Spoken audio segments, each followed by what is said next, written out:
BioShock was groundbreaking in many regards when it released in 2007, though fundamentally it shared many consistencies with Irrational's System Shock series. What elements of System Shock translated into BioShock, and what was refined, altered, and innovated upon to create the world of Rapture? Let's take a look at the long road from System Shock to BioShock.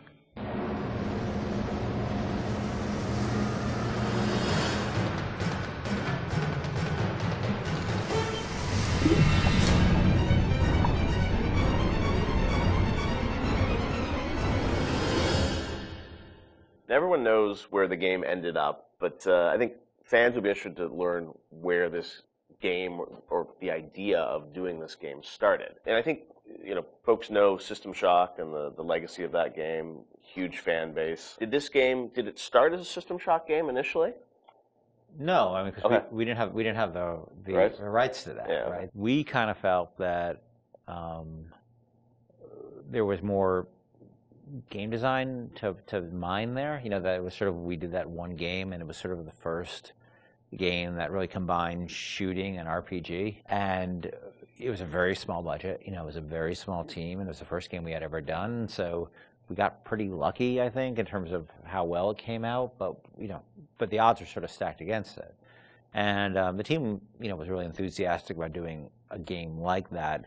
And time had evolved, and the team was much more. We had done a bunch of games together, and we were, we had a stable technology base, and we were like, okay, well, which System Shock 2 was not. I mean, that engine, no game had ever shipped on that engine. It was a very crude piece of technology. Most of us had never shipped a game at the time. So like, well, what if we had a stable technology base, and we had a team that was more experienced and more seasoned, and we had, an actual, like our director, and which we didn't really have on System Shock 2.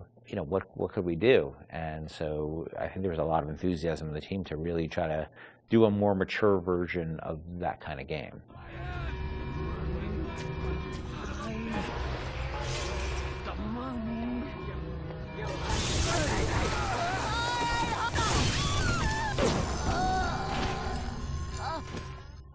This is before we had sold the company to Take-Two, and we were an independent developer, right? We were sitting there, we were using the money we made from other development deals we had, and we would try to scrape together whatever time and money we had to work on this thing. And it was not actually something I was particularly keen on doing. The team was much more keen on doing a sort of a System Shock-ish game than I was, because... That's what you were pitching, right? Like System Shock 3 at one point, right? Well, I mean, there was an actual System Shock 3 that we were pitching back in the day when we were right after System Shock 2, but that never happened. Right, yeah. We couldn't get anybody interested, because System Shock 2 sold like 5 copies, right?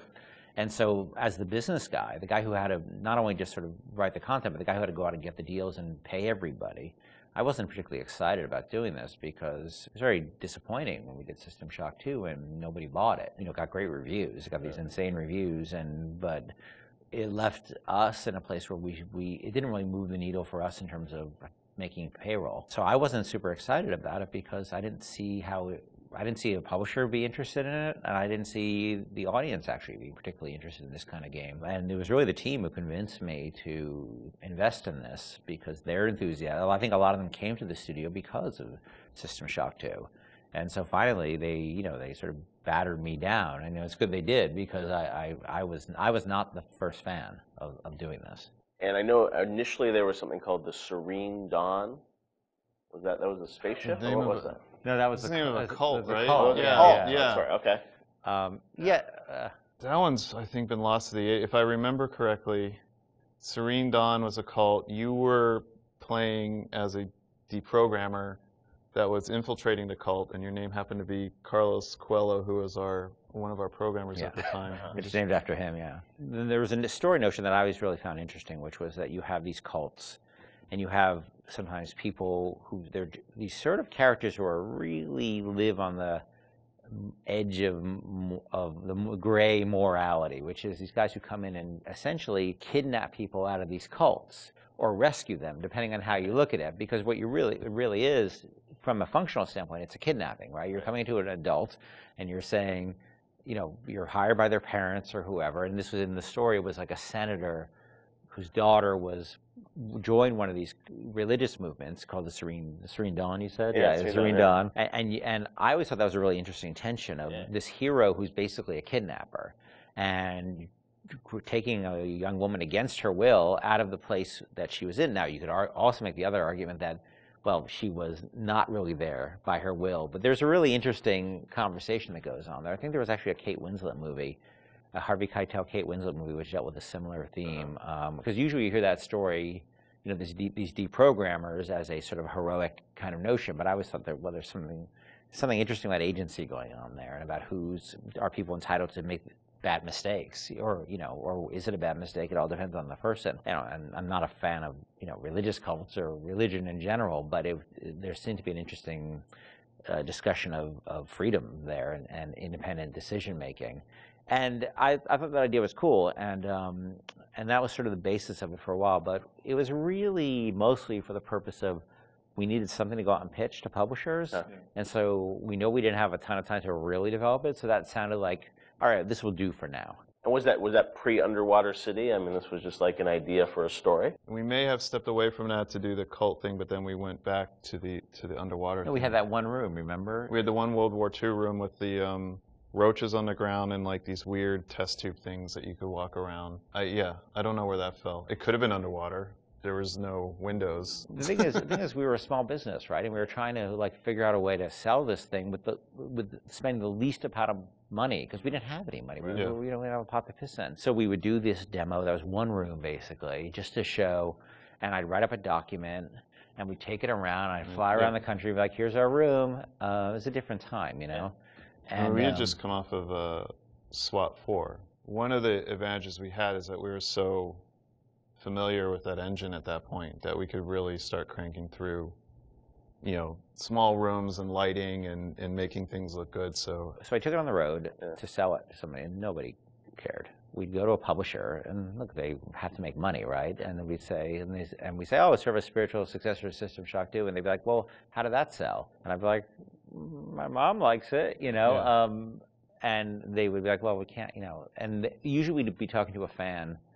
A lot of executives, like sort of junior executives, were fans of System Shock, and they'd go to their boss, and they'd be super excited, and their boss would open up, their Excel spreadsheet and be like, no, we can't do this. And I think the pitch probably evolved as we kept trying different permutations trying to sell, but we were also out there trying to sell like 2 or 3 other things at the time. We had a pitch for a game called Monster Island, and well, our SWAT 5 pitch was Zombie SWAT. Yeah, we had just come off of SWAT 4, which is like hardcore tactical, and we decided they wanted us to do another SWAT, and we didn't really want to do another hardcore tactical game, so we're like, what if we added zombies to SWAT? Like, you're a SWAT team that fights zombies and werewolves. That sounds awesome. And it was like, no, it doesn't. And this is before, before zombies were a thing.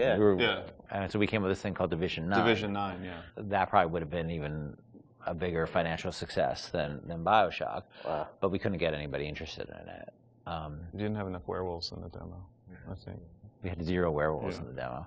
Yeah, we were going to have werewolves, weren't we? Werewolves and vampires. That was the whole, really? Yeah, werewolves, the whole, vampires, zombies? Just throw it all the Universal Studios monsters from Oh, wow. Yeah. So what happened is we couldn't sell it, but we were always sort of independent-minded. And so I said, well, what if we sort of did this in reverse? Instead of getting a publisher first and then doing a press tour on it, what if we sort of did the press first? Yeah.